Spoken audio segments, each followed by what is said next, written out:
Marxism is Futurology. Understanding Posadist Catastrophism in its appropriate context, by Comrade High Commander. Translated from the Russian by Comrade Communicator. Edited by Comrade Polemicist. Marx is rightly commemorated as one of the originators of the discipline of sociology, as well as a towering colossus in the field of economics. And yet, one of the most important aspects of his theoretical contribution is routinely omitted by detractors and adherents alike. The entire Marxist project may be defined as the collection and analysis of data for the purposes of predicting the next revolutionary crisis, followed by the essential task of figuring out just how this crisis may be utilized in order to advance the cause of world proletarian revolution. Marx must then also be understood as a founding father of futurology, and Marxism must be acknowledged as, among other things, a futurological school. Though it was Marx and Engels who first developed the historical and analytical framework for this monumental effort, Lenin and Trotsky were the first to truly put it into action. Posadist took stock of the successes and ultimate failures of this first attempt, and brought the theory up to date for the modern age. And it now falls to us to follow Posadist as Lenin and Trotsky followed Marx, for while bourgeois futurologists attempt to predict the future in various ways, the point of Marxist futurology is to change it. The development of a practical predictive science, which is to be used to emancipate the toiling masses of Earth, is the fundamental purpose of Marxism. If we do not understand Marxism as futurology, then we cannot truly understand Marxism. Marxist futurology is first and foremost a catastrophist futurology. Marxism is catastrophist in both the scientific as well as in the political sense.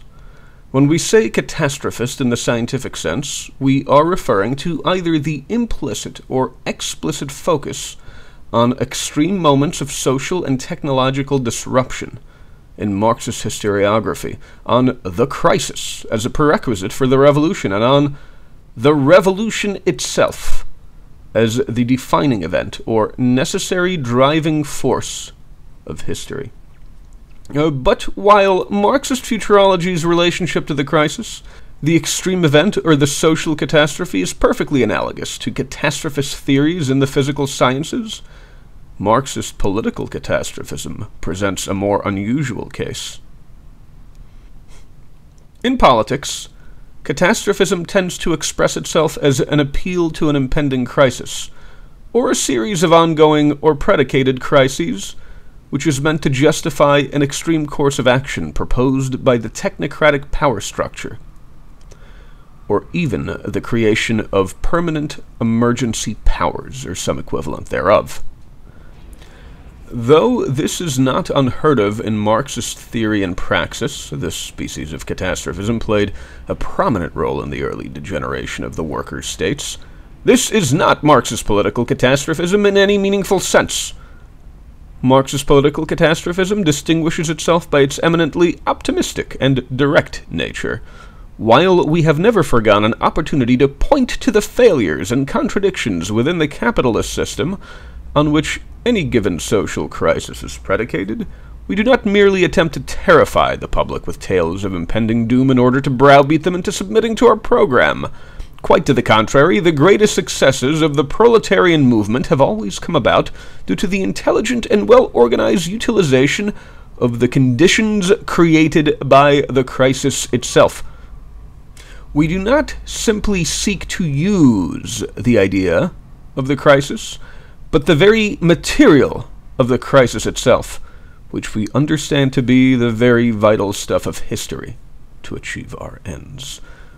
We do not use the anticipation of the crisis to sow fear, but instead prepare to use the crisis itself as a revolutionary weapon.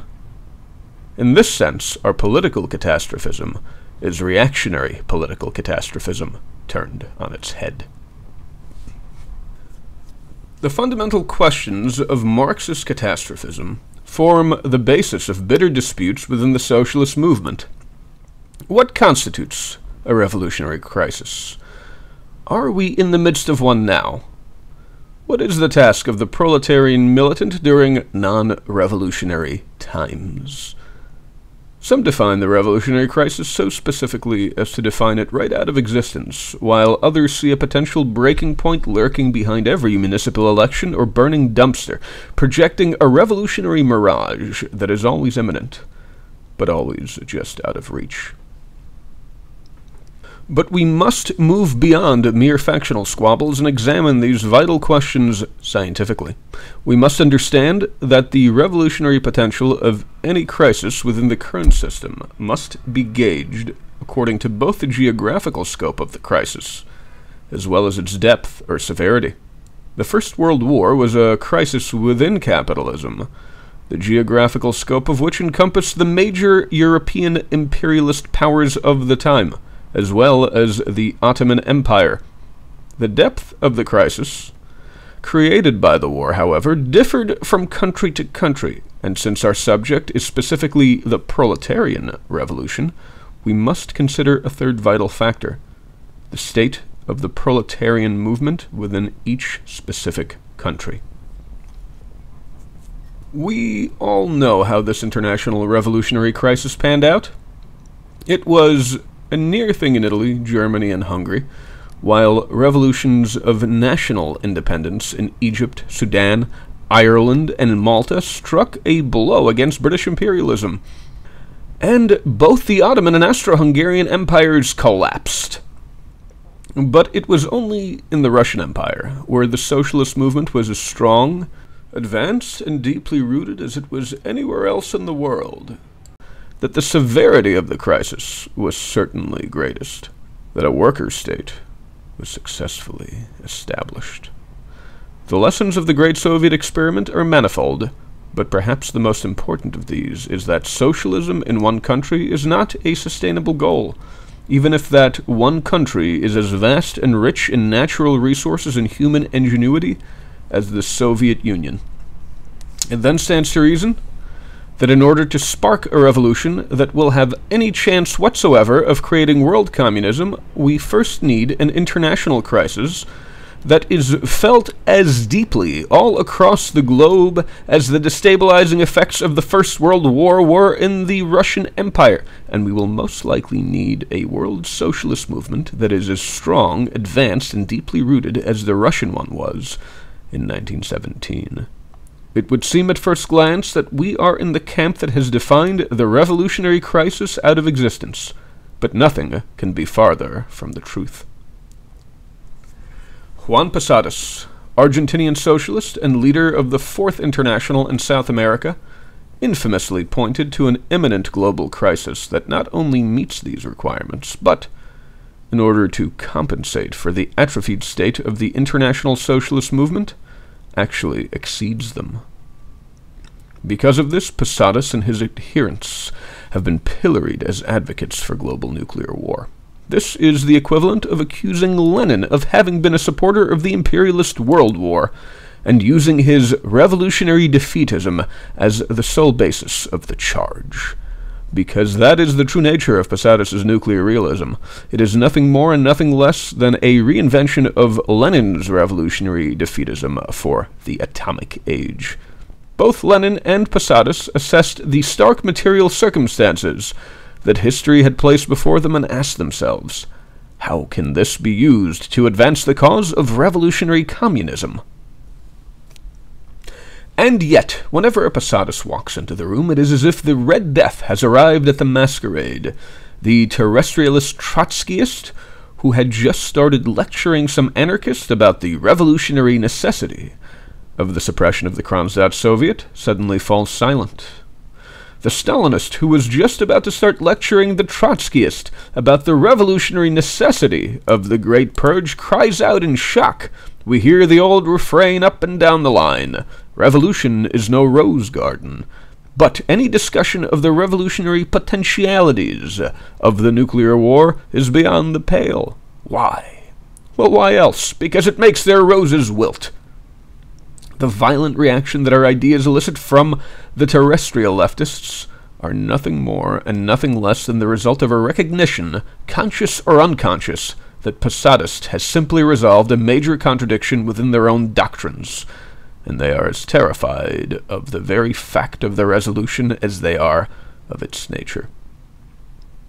This is a necessary question, though, and a question that must be answered. Can socialism really be built amidst the extreme conditions of the atomic post-apocalypse? This is the great paradox of every revolutionary socialist project.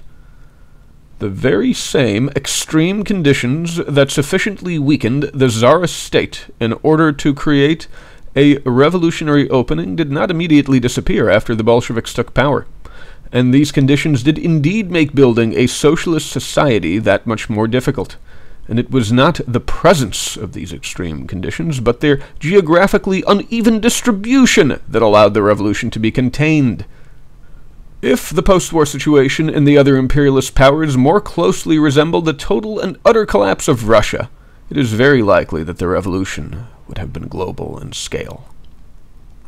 It can be said that Soviet socialism was a rose that bloomed on radioactive soil. The Civil War, the Great Famine, the suppression of the other revolutionary socialist parties, the suppression of the right and left oppositions, the Cheka, the Gulag, the purges, the witch hunts, the brutalization of the peasants, the Ukrainian and Kazakh forced famines, the pact with Hitler, the anti-Semitic campaigns, the Second World War, Soviet ethnic cleansing in Crimea and the Caucasus.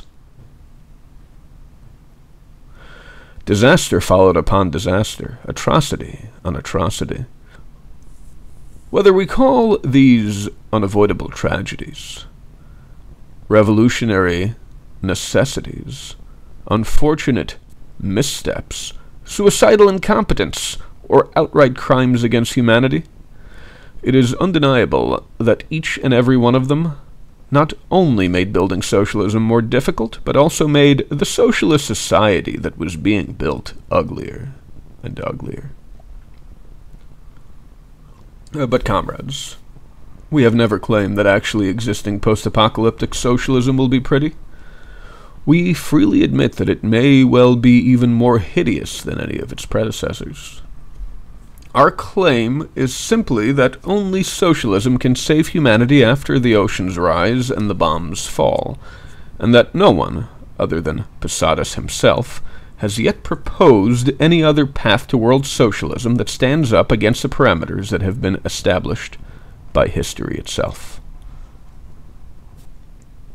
The left accelerationists have come closest, but they are, in their own way, even farther from the mark than the rest.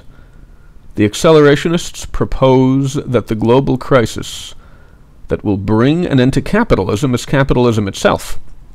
They believe that technological developments, specifically in the field of artificial intelligence, will make the capitalist mode of production obsolete. This is falsified, however, by the simple fact that even under the current mode of production, scarcity is largely a social construct. The global economy has already developed the capacity to feed, clothe, and otherwise care for the entire human population some time ago.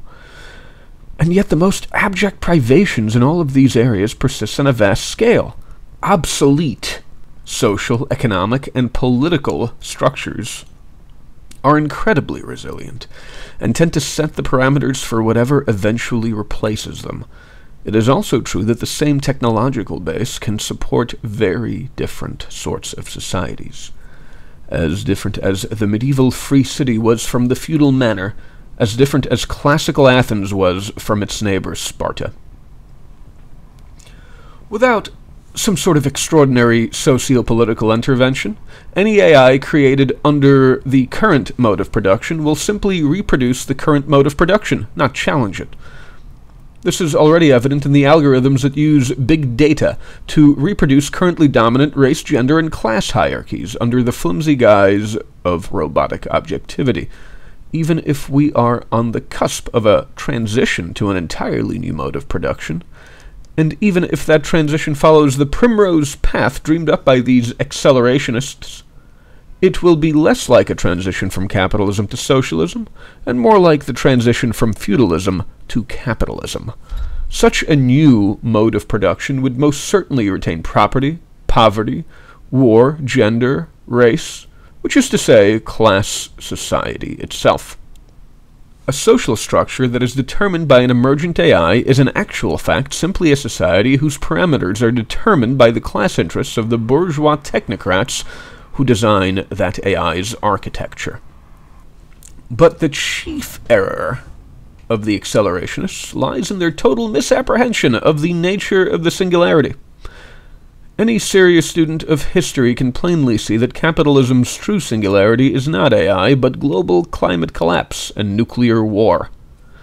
This is the final culmination of the capitalist system, the point towards which it has been hurtling since its inception, and the only path towards world socialism contained within the parameters of the crisis, within the parameters of history itself, is attempting to build it on the ashes. It is with no trace of triumph that we declare that socialism or barbarism is dead. History has only left us with socialism through barbarism.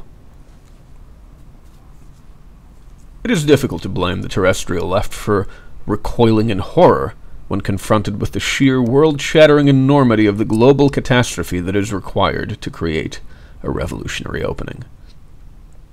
This intellectual retreat is not all that different from the Social Democrats' final split from the revolutionary socialist movement in the aftermath of the Russian Revolution. The Social Democrats were the first to turn away from the revolutionary path once they fully understood the horrors that revolution entailed.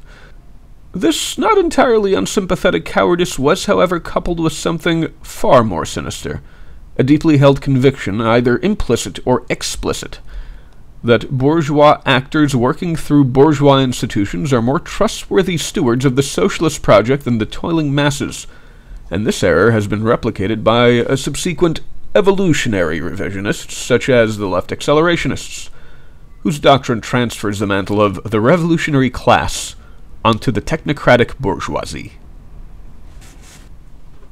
And even those terrestrialists who still adhere to the idea of a socialist movement led by an organized revolutionary proletariat either work tirelessly to replicate past failures without paying any regard whatsoever to current material conditions, or else throw themselves into activist work. While it is sometimes good and useful work, has little if anything to do with overthrowing capitalism. Instead of accepting the scale of the catastrophe required to set the stage for world socialism, as well as the imminence of this catastrophe, and what must be done in order to seize the opportunity when it comes, the terrestrialists choose to think around these facts, studiously ignoring the elephant in the room. This is all very understandable, and we have no less sympathy than contempt for this mindset. Posadist most certainly shared the general apprehensions about what such a disaster would mean for humanity, even if it could successfully be harnessed to the yoke of world revolution. But it seems that this is the terrible path that history has in store for us. So Posadist asked himself, what if the solution could be found outside of history? And what, if anything, stands outside of history? Comrade Posadist found his answer one night, hovering in the far distance over a moonlit sea. Posadist's second thesis marked his most spectacular contribution to the tradition of Fortean Marxism, or parascientific socialism, but it was also a great dialectical development and the ultimate pinnacle of Marxist catastrophism. Like the scientist hero who saves the world in the nick of time in a science fantasy serial, he discovered a path to overthrowing capitalism that did a complete end-run around the very same horrific historical inevitability that he himself had famously articulated. History had charted our way to world socialism through a desolate hellscape. But what if there was a force outside of history? The accelerationists now posit AI as such a force. And though we have demonstrated that this premise is patently ridiculous, we must give credit where credit is due. At least they acknowledge that Posadist was correct about the necessity of finding help from outside. What Posadist introduced into the Marxist canon was a genuine outside force, a massive catastrophe that would burn away the flotsam and jetsam of capitalist social relations, leaving human beings unscathed. What Posadist proposed can be seen as a sort of reverse neutron bomb. Full proletarian contact with the flying saucers. The revolutionary vanguard that stands outside of history.